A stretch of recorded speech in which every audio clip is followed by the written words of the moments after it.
Hello everyone, welcome to Vivaro academy.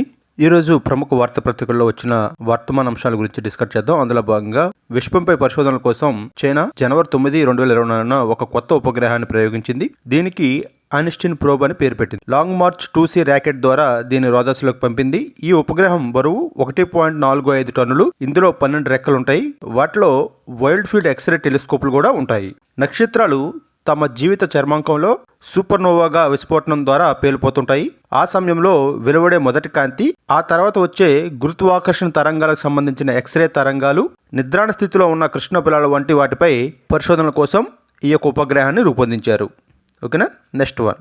January 9, 2024 France అధ్యక్షుడైన Emmanuel Macron ఆ దేశ ప్రధానమంత్రిగా పిన్నవయస్కుడైన గాబ్రియల్ అటల్ను నియమిస్తూ ఒక ఉత్తర్వులను జారీ చేయడం జరిగింది.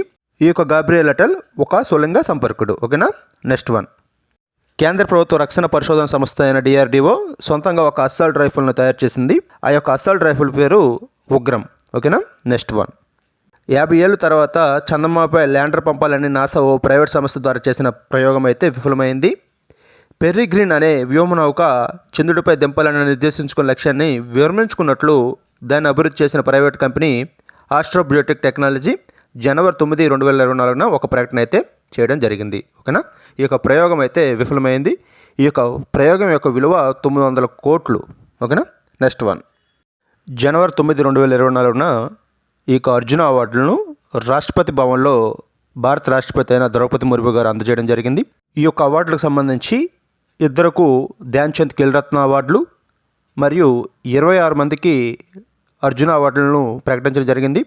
ఈ యొక్క అర్జున అవార్డులు అందుకోవడంలో కొంతమంది రాలేకపోయారు. దీనికి సంబంధించి జనవరి 9, 2024 ఈ యొక్క అవార్డుల ప్రధానోత్సవం రాష్ట్రపతి భవన్లో ఘనంగా జరిగింది.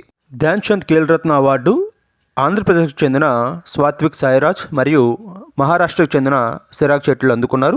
తెలంగాణకు చెందిన మొహమ్మద్ ఉషాముద్దీన్, ఆంధ్రప్రదేశ్కు చెందిన అందుల క్రికెటర్ అజయ్ కుమార్ రెడ్డి, ఆంధ్రప్రదేశ్కు చెందిన సిమ్మర్ మోతుకూరి తులసా చైతన్య ఈ యొక్క అర్జున అవార్డులను అందుకున్నారు. 2023 గాను 5గురికి ద్రోణాచార్య రెగ్యులర్ అవార్డు, 3గురికి ద్రోణాచార్య లైఫ్ టైము, 3గురికి ధ్యాన్ చంద్ లైఫ్ టైమ్ అవార్డులను ప్రదానం చేయడం జరిగింది. ఇది ప్రతి ఏటా జాతీయ క్రీడల దినోత్సవం ఆగస్టు 29 ఈ యొక్క అవార్డులను ప్రకటించడం జరుగుతుంది. ఓకేనా. ఇది ఈ రోజుకు సంబంధించిన ముఖ్యమైన వార్తా అంశాలు. వీటిపై మీ అభిప్రాయాలను కామెంట్ రూపంలో తెలియజేయండి.